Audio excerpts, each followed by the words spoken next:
If you see here this room, the walls, they can only be stable. That's the guarantee of this room. But if we would like to change this room, that would take a lot of effort. Now, biology has found a solution. Biological membranes are both stable, but also very flexible. And that's a miracle. And the reason for this is because it's the components that make up this membrane that gives this particular property to the membrane. So let's maybe have a further look. When we talk about a membrane, what is a membrane? So this is the red blood cell.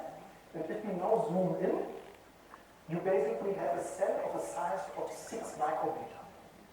But the thin membrane that surrounds the cells, that separates the cell from the environment, that is a very small layer. It's only 4 nanometer. So it's several magnitudes smaller, very thin. Only 4 nanometer thin membrane. It's preserving the intactness of the cell. And if you now look for the components, then you see these are here the lipids. And they are arranged into 2 layers. And we talk about a bilayer. So biological membranes are arranged in form of a bilayer, and that has something to do with the properties of the lipids. So they are arranged in a way that you have so the water parts that like the water on both sides, and the parts that don't like the water, they are arranged to each other in form of this bilayer. And if you look now for this building block, the lipid, it's even smaller. It's only 0.4 nanometer. So little blocks of 0.4 nanometer, thousands of them, they form a membrane that is very stable on one hand, but also very flexible. Because these blocks are arranging, but do not covalently bound, but just do by weak interactions from the cell divider. So the functions, we talked already in the beginning of this, first of all, they are a barrier. So they allow the separation of cells from the outside. They also allow the separation of organelles inside, so that the cells has different compartments where all these different chemical reactions that have to go on in the cell are actually separated from each other and can be controlled. We learned already that membranes are important for cell communication. They allow signals to cross the membrane to change cellular metabolism so that cells can react. And the typical function that is often forgotten is that actually membranes are a chemical platform. So from the point of chemistry, this is a beautiful thing because you have 2 sides. And by moving, for instance, molecules from one side to the membrane to the other, you can also control chemical reactions. So chemists would like to have such a type of tool because you can have a 2-dimensional arrangements of enzymes together, but you can also allow chemical reactions to be separated due to the 2 sides. So that's another function, very important function of biological membrane. So let's dive now into the components of a membrane. The components, if you basically look, it's thousands of different lipids, but you can group them into essentially 3 classes. There's the class of glycerolipids, and the class of sphingolipids, and the class of steroids. So all biological membranes are at least composed of glycerolipids, and depending on the organism, you might also have membranes containing on top sphingolipids and steroids. By the way, is that too noisy? The mic थोड़ा lift up करो. Maybe like that, it's easier, no?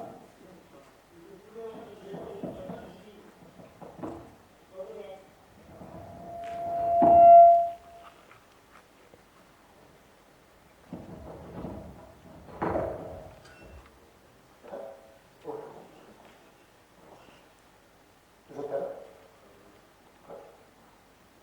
Okay. So now let's have a look on these components of these different classes of lipids. So there's one important point. They have basically 2 properties in common. One property is these lipids are all divided into a hydrophilic part, a hydrophilic part. meaning they have a part that likes water, the hydrophilic part, and they have a part that doesn't like water, that's the hydrophobic part. And due to these two characters in one molecule, they have this ability to self-organize into membranes or into lipid cells. And that's common for all these three classes. Yeah. So for the hydrophilic part of the heterophobic area and the hydrophobic part. And there's a second thing that all these lipids have in common. They are basically composed of small units that are chemically bound. If we want to say of subunits. For the glycerolipids, the key backbone is a glycerol. So glycerol is an alcohol carrying 3 alcohol groups. And that allows these alcohols to be decorated now with other units. For example, the fatty acids. And there's basically 2 fatty acids that can be linked on the SN1 and the SN2 positions for the glycerol. And on the third position, you can link now other components, for instance, phosphoric acid, and phosphoric acid can be linked to another unit, to an alcohol. So the principle, what you see is that you have different units that you can combine. And that's in nature a very general type of mechanism. For instance, if you remember for proteins, proteins are composed of amino acids. And you have 20 different amino acids that are used here on Earth to build up all proteins. But these 20 amino acids, they can be linked in different orders, and that gives the variety of proteins. Now what you see here is the same principle. We can call all of this the Lego of life. I don't know, there's this famous company building little blocks. We call them Lego in Europe, so we can play and make beautiful buildings or whatever your fantasy allows. Nature uses the same principle, little blocks that can be combined. So we can use these type of blocks, here is glycerol, here is sphingosine, and here is steroid, to build very different type of lipids. So you can build thousands, over thousands of different lipids that can all be used to make membranes or to make lipid signaling molecules. So let's dive for each of these classes a little bit more in detail. So let's start with the glycerol phospholipids. What you see here, it's basically the central molecule, the glycerol, that can be decorated with fatty acids, and it can be decorated with different types of fatty acids. You can use very long fatty acids that have up to 32 carbon chains, so it's a very long tail. You can use fatty acids that are saturated or unsaturated, that gives this lipid a different property. We will come to this aspect later. You can also add different head groups, and here's just an example. So some of these head groups are sugars. Other head groups are amino acids that you add. And depending on what type of head group you add, you get a different type of lipid. In fact, for instance, you get charged or non-charged lipids. So you can have here, in the case of phosphatidylcholine, so glycerol phospholipids carrying 2 fatty acids, and in the head of a choline, you get a neutral charge lipid, an overall neutral charge lipid. If you take, for instance, phosphatidylserine, which is decorated with the amino acid serine, you get a negatively charged lipid. If you take, for instance, here a sugar lipid, you can add phosphoric acid on these three OH groups, and you get again charged lipids. So in nature uses only neutral lipids or negatively charged lipids. But as chemists, we can also make positively charged lipids. That's something, for instance, that is interesting to be used in synthetic biology, which is also interesting to be used in medicine. Positively charged lipids are often used, for instance, in conjunction with vaccination. And you want to neutralize DNA molecules or RNA molecules that are very, very negative due to the phosphate in their backbones. So then often these vaccines are actually mixed with positively charged molecules, and that can be lipids because that allows these DNA or RNA easier to penetrate into the cells and then act as a vaccine. So you can see that nature plays actually with these small units to build up quite a diversity of different types of glycerophospholipids. And those type of lipids you find already on the level of bacteria. So these are very old lipids. Already in the evolution appeared very, very early with life. Now you can have basically here in the fatty acids a number of chain lists. You can basically variate the chain length as we discussed. You can also have branching, or you can basically the unsaturation, the number of double bonds can differ. You can have fatty acids with 1 double bond, 2, 3, 4, 6 double bonds, and those basically very unsaturated fatty acids we cannot produce.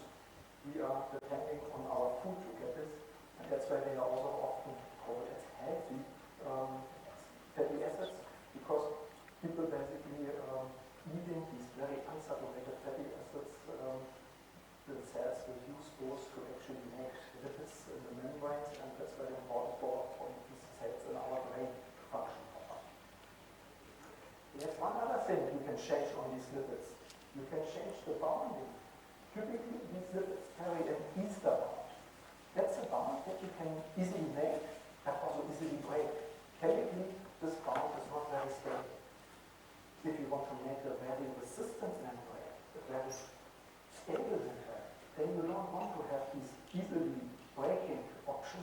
You rather want to have a very stable bond, and then nature uses lipids that are based on ether bonds that are far more difficult to break. So you can have basically variations in the linkage, in the type of acyl chain, and the headroom. And that gives you a fantastic world of tools. Nature is using them, but we can also use them as biologists and physicists to build up new systems with type of lipids that maybe even nature never has seen before. So there's a number of other lipids that are not typically used for membranes. They are rather used for storage. These are, for instance, 3 acylglycerols. That would be lipids that carry not only 2 fatty acids, but where the third position is also decorated with another fatty acid. So these are typically storage fatty acids that we can find in our fat cells, and that they are basically used in times when you don't have enough, for instance, nutrients, and where your body needs energy, where these fatty, let's say, lipids are then broken down to fatty acids and further then to actually deliver ATP. The other group of lipids, it's a bit younger. It appeared later in evolution. These are the sphingolipids. So what is the difference between glycerolipids and sphingolipids?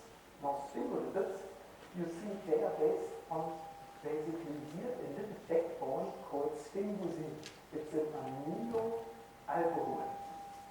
So a molecule that carries a hydroxyl group and an amino group. Now the amino group is used to be decorated with different types of fatty acids. So here nature can again play. So nature can basically add different types of fatty acids. In this case, the enzymes that are adding these fatty acids can only use saturated fatty acids. So those lipids only carry saturated fatty acids. But the bounding is different. The bounding, it's an amide. So I don't know whether you remember a little bit your chemistry, but there's a strong difference in stability between an IISER bond and an amide bond. An amide bond is a bond that you also find, for instance, between amino acids, which makes our proteins quite stable. So amide bonds are very stable. These lipids are, even under harsh conditions, not broken down, very stable. And you can imagine that the invention of these lipids in nature was a major step forward in the developing of more complex cells, like eukaryotic cells. What you also see is that again here, this head group can be decorated with further molecules, with sugars, typically, which gives us a family of glycolipids. So now we are diving into the world of glycolipids that are also used, for instance, in cell recognition. All our blood groups typically defined by sugars on lipids, and the differences in the sugars define the differences in our blood groups. Okay, so the last group, the steroids, they are even younger. Only on the level of worms. were the first organisms that actually were able to synthesize these type of molecules. In a way, these molecules are very strange because they have this type of ring system. For the chemist, it would be a planar system. It looks like that. With a little headroom, the hydroxyl P. So it's a lipid which is typically very deeply embedded in the membrane. It hardly looks out of the membrane, but it's deeply embedded. And there's different types, basically, of those. Steroid backbone can be decorated with a number of double bonds, and that gives basically rise to different types of steroids: cholesterol, cyclosterol, stigmasterol, carbosterol, and that depends on the organism which of these steroids you will try. And you can also see that basically even this unit here can be further decorated. So the hydroxyl can also be esterified with basically sugars to build up type of storage. Now when you look basically, the membranes of the different kingdoms of life, they contain different types of steroids. In our case, it's cholesterol. So that is probably known for you because it's a molecule that is in a way sometimes also in medicine, type of dangerous molecule. You should not eat too much cholesterol, but in fact each membrane consists of cholesterol. So that's the basis. Each membrane in our body contains a lot of steroids. Should we tune down a bit from the resonance? I think it's still a little bit too much resonance. Okay. In plants, the major steroids is cytosterol. So it's a different type. And in fungi, it's ergosterol. Again, a different type of steroid. But that's an advantage, for instance, if you think about the medical background. There are a lot of drugs that target specific lipids, for instance, steroids. In the case of fungi, there's basically the ergosterol targeted by amphotericin. So you can treat fungi without killing ourselves because this drug only can interact with membranes and make pores in membranes, then they can claim ergosterol. Now, this is only present in fungi, but not in our body. And that's why we have here the possibility to interfere, for instance, with the growth of particular microorganisms by taking advantage of the different lipid compositions of these organisms. Okay? But it also has, let's say, consequences for applications. So let's say you want to produce a protein, a membrane protein in yeast. That's a fungus. So this human protein is now in an environment, in a membrane environment that is very different. It contains a different lipid composition. And that can be sometimes problematic because these proteins are not proper folded in these membranes, they are not proper functioning, so you cannot use these systems to express. Of course, there's a lot of way around, so you can play with biotechnology, you can humanize yeast, so you change the membrane of yeast into the human lipid composition to allow expression. But these are aspects that are important, for instance, if you want to use different components that you want to combine, like in synthetic biology, where you want to take little fungus to produce a lot of a particular protein that you want to use as a medicine, then it depends very much, basically, from which organism you want to take this protein and you want to place it in. Whether this protein then can function or not, if it's a membrane protein, will depend also on the lipid composition of these membranes. Okay, then you see now nature use these type of units on the next level. So now what you can do is you can use a lipid and combine it with another lipid and you get a dimer. That is for instance here. Here you have phosphatidic acid, two lipid molecules that are covalently bound via a glycerol. So now you have basically a type of dimer lipid, produce a complete new lipid. And you can imagine that this lipid, for instance, is a large lipid compared to the single unit. Nature makes even another trick. It can not only combine lipids via the head wall, but it can also combine lipids via the tails. Wow, what's that now? That's a lipid that completely splats the membrane. It has a hydrophilic group here, then a membrane part, and a hydrophilic part here. So obviously, now you don't have any more these two layers of lipid, you have one layer of lipid that makes a stable membrane. And these membranes are super stable. Those you find in are here. Where we always bacteria. They appeared with the life at our Earth.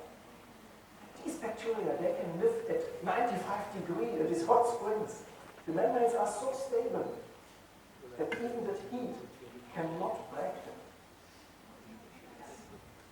So,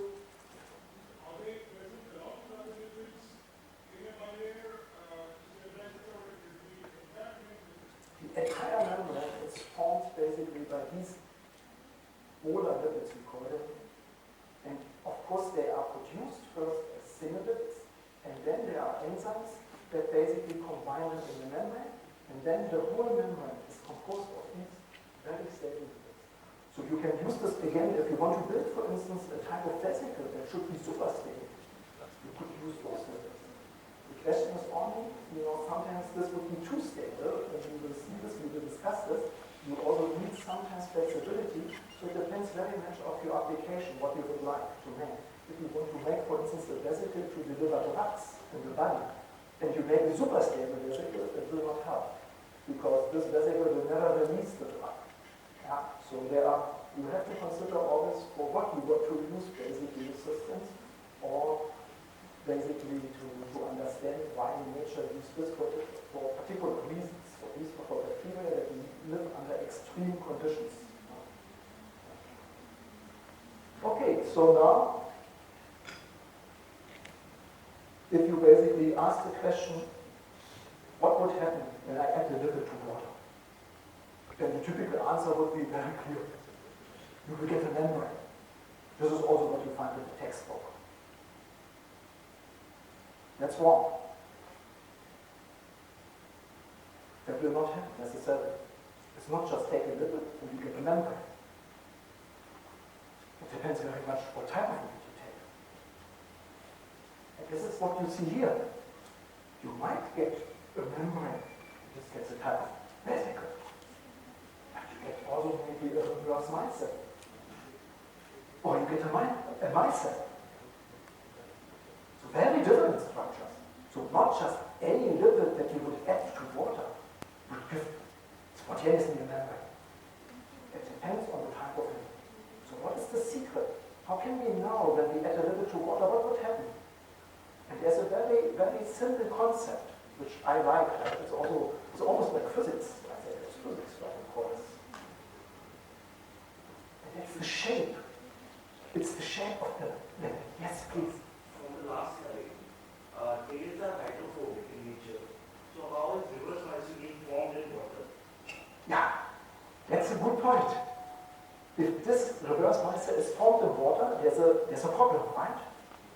Because you will have the water here, that's not a problem, because you have the headroom that likes the water, but you will also have the water surrounding.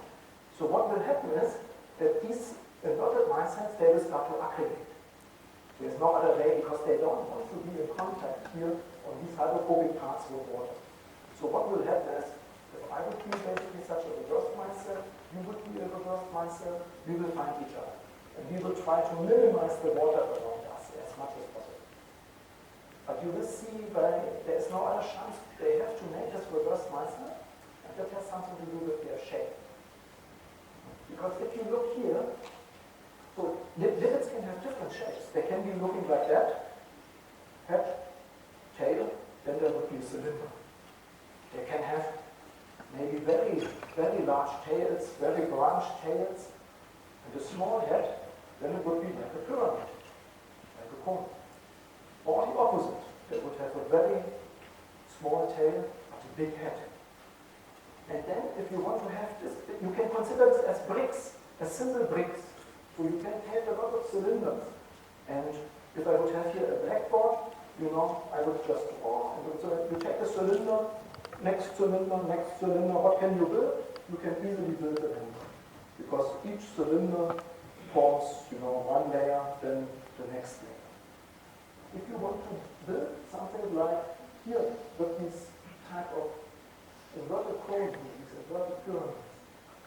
If you build it and you put it together, automatically you come to this structure, to the micelles. There's no other way around. So those lipids can only form micelles in water simply due to their shape.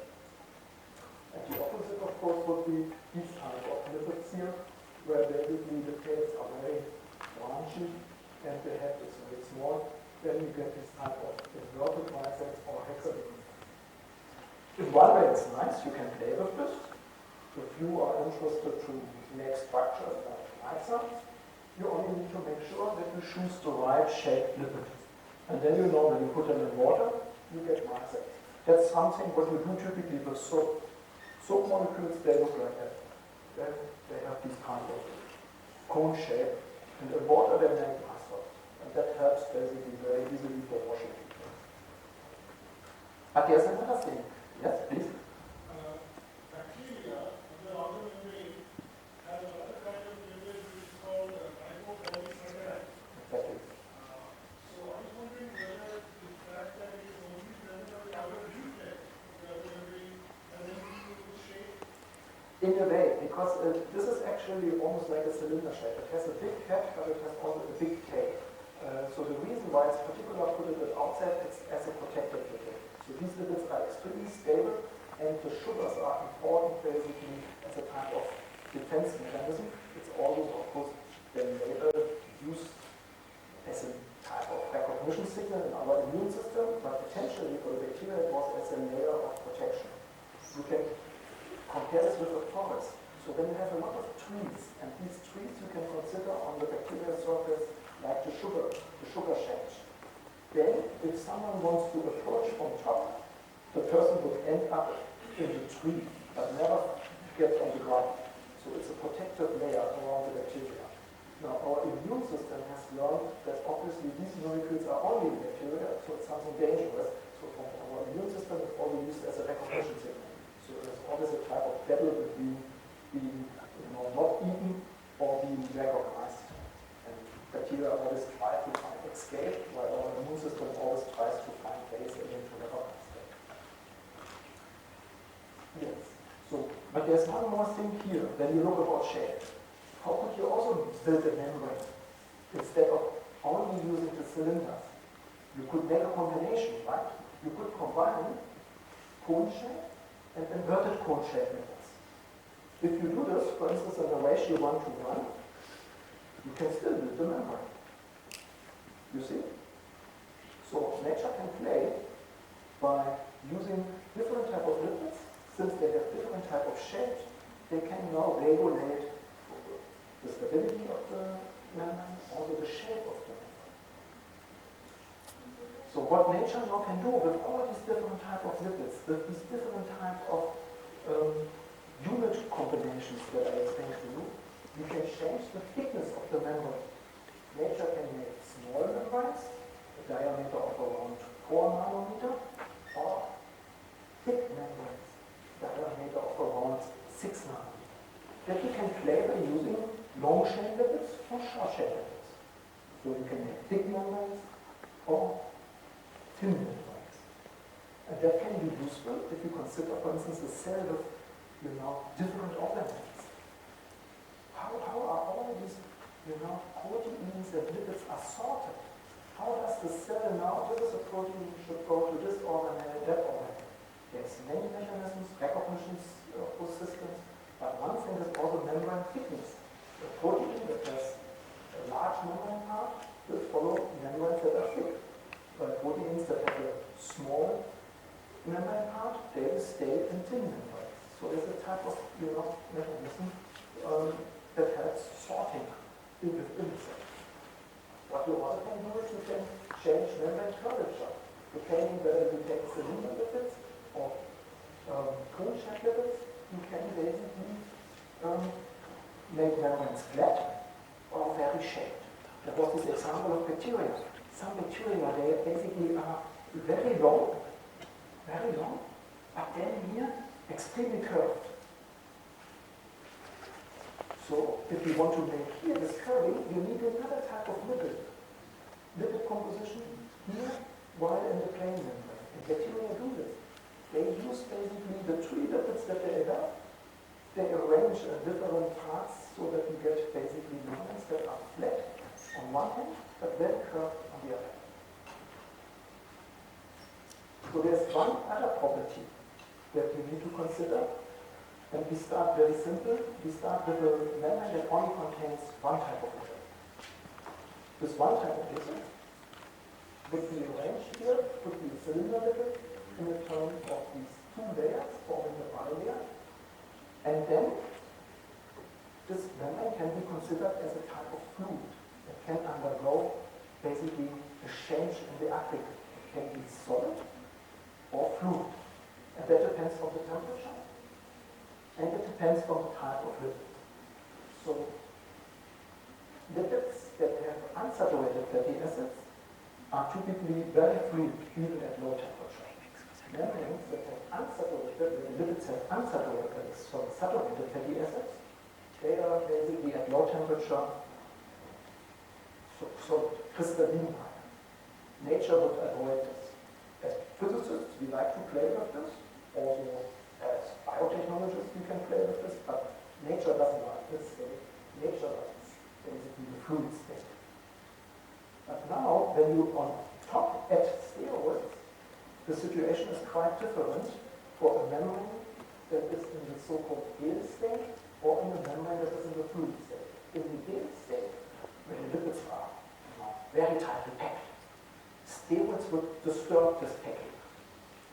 So the membrane will become more fluid. In the membrane that is very fluid, where the lipids are very freedom, steroids, when you add them, would actually restrict the movement, so the membrane becomes more stiff. So these steroids have basically a modulating aspect of the membrane fluidity. And that became in evolution very important for the formation of these eukaryotic cells, because bacteria don't have steroids. So there's now one step more. If you have not only one lipid, but you have two lipids, the things can become more complicated in the case when you add cholesterol. Then you have then a three-lipid component system. And you take glycerolipids and singularides and you mix them, they form a nice membrane, which is nicely stable. If you now add steroids, then you get a demixing. So suddenly, not all the lipids are just freely mixed, but some lipids start to form aggregates. So we call this domain formation.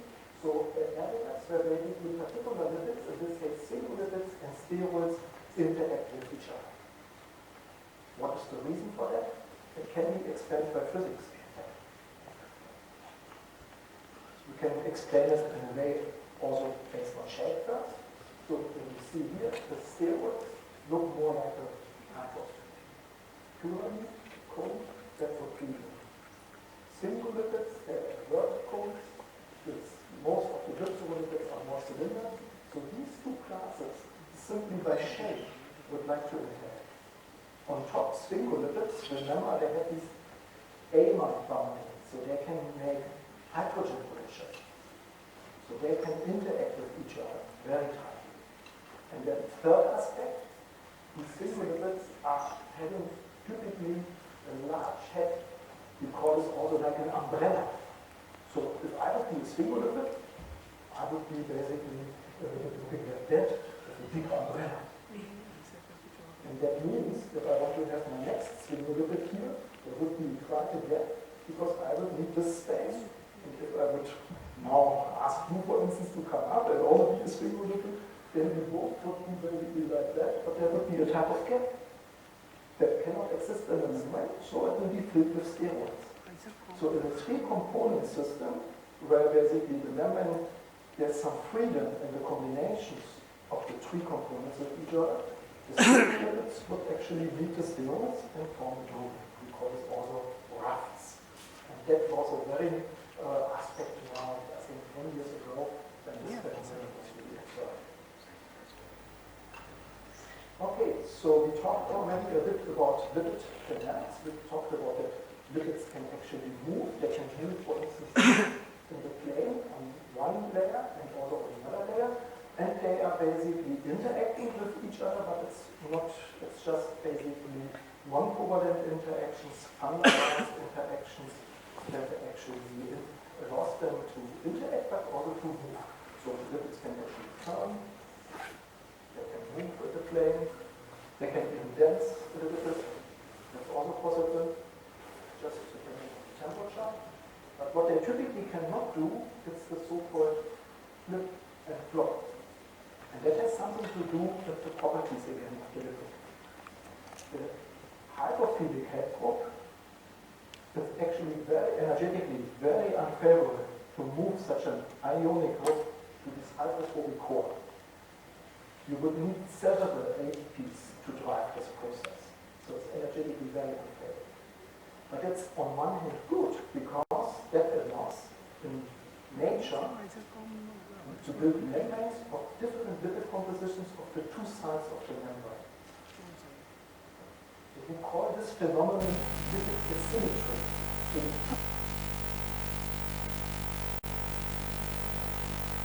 if we take here the plasma membrane outside, the plasma membrane inside, and we look for lipids, then you see that typically lipids that are non-charged are on the surface, and lipids that are charged on the inner leaf.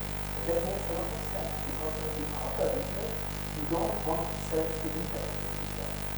You don't want cells to interact with fire. So you don't put charged lipids there. Because charged lipids, if you have a charge, positive, negative, you will attract, or negative, positive, you will basically avoid. That gives a lot of interaction possibilities.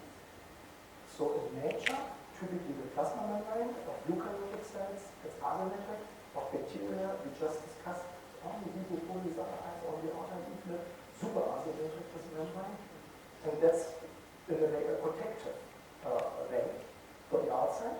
But for the inside, you want to have interaction, because we will later discuss in the talk that although vesicles need to be delivered to the plasma membrane, they need to fuse with the plasma membrane. So here on the inside, you want to have interaction. And that's why these two different properties are very important. For a cell, it's also used for signaling. If you put a negatively charged lipid on the surface, that's typically recognized by other cells, for instance in our bodies, by macrophages. So our red blood cells expose the negatively charged lipid like phosphatidylserine on the surface. Macrophages will recognize this and eat it. And those cells will only do so if they get either very old or when they get damaged. So it's a way of basically removing all red blood cells. So it's a signaling mechanism that can be used here when the asymmetry, lipid asymmetry actually collapses on the cell. Okay, so with this basically I have here basically just an overview what you can do with these thousands of different lipids, depending on their shape, depending on their charge, depending on their separation in the fatty acids. You can change the shape and curvature. You can change lipid dynamics. You can make membranes very fluid or less fluid. I always compare this with honey. So honey can be very fluid, but honey, when you put it in the refrigerator, can be afterwards also very stiff, and you need a spoon really to get it out. And it's the same property of fluidity you can compare with the membrane. You can play with the thickness. You can play with the charge, with the electrostatic, which nature does, for instance, in case of the plasma membrane. And you can play with the packing, which would be, for instance, relevant if you want to make a membrane more permanent or less permanent for material. Now, at the end, just two examples to show you how basically this is used. One example for nature. This is an example which needs to happen in our development, the development of basically muscles. So, in all vertebrates, these muscle cells are actually formed by precursor cells, by single cells. These cells here, these are called myoblasts, they align during the development and then they fuse. They make giant cells with hundreds of nuclei. And these giant muscle cells, this is what gives us our strength, that basically allows us our muscles to move. But there's an exciting event. The cells need to fuse. cells normally should not fuse. They should stay single cells. So something dramatically needs to be changed in the plasma membrane of these cells. And this is the lipids and the lipid arrangement and the lipid composition. So during the fusion, lipid asymmetry breaks and charged lipids are exposed. So phosphatidylserine is exposed to the surface. And that helps the membranes to interact with each other, because if you have positively charged ions in the environment, for instance, in our cell fluid around our cells and on our gut, there's always calcium. And if you have calcium, negatively charged lipids, then they basically help to interact with each other and to drive the fusion process. So the change in lipid arrangement and lipid composition, in this case, nature is using to trigger cell fusion. In a similar way, for instance, osteoclasts are produced. Osteoclasts are cells that eat our bone. So if you don't eat, if you lie a lot on the bed, your bone will be slowly, taken away because you don't put enough spores in it. And those cells are also cells formed by fusion from precursor cells, hundreds of precursor cells, to make a large cell that eats our bones. Okay, now we can also use this, of course, these lipids, these different type of lipids, to use it in application. You can make vesicles, you can make a system that we call membrane sheets, nanodiscs, you can make planar membranes. All these type, of course, of modern membranes we will discuss further in the course, also how you make them and what type of lipids you use. But now, just for this lecture, what could it be useful for? Actually, this is something you should ask yourself. That's something you can dive in your future now, because all of this we are just starting to use, and I'm sure that when you study this, you come up with far more applications. But just to give you some teaser, for instance, you can use it here for drug delivery, such a vesicle. If you want to kill cancer cells, then you can make these vesicles, you can make them so specific that they eventually only taken up by cancer cells. Would it not be a dream? So you get these liposomes, these vesicles in your blood, and they are only binding to the cancer cells, and they would only kill the cancer cells. That's something maybe the scientists are working on. You may even now, or when you see that's used in cosmetics, there's a lot of reclam. I watched all the little bit TV here, some Indian TV, and I also have seen some reclam for skincare. And it could be vesicles, lipids, very helpful for your skin. You can come up with this type of idea.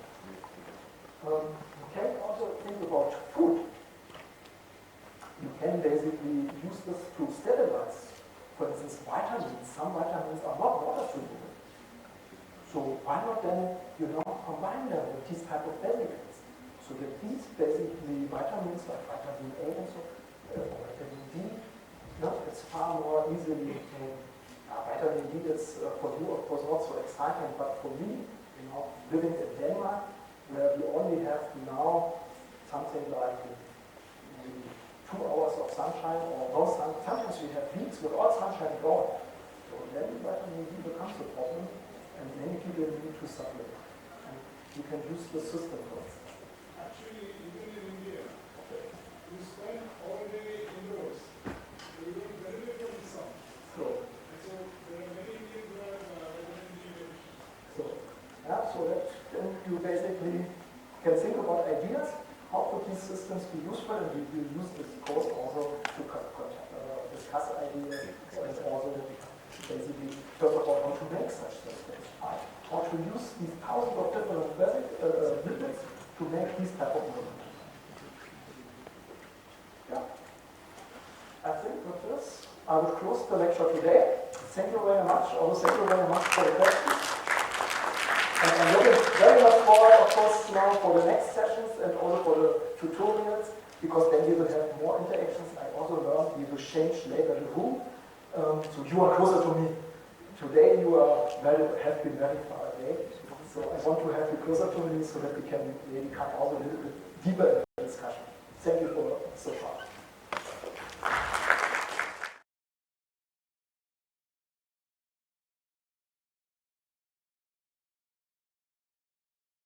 Professor Pomorski, for a fascinating talk. So now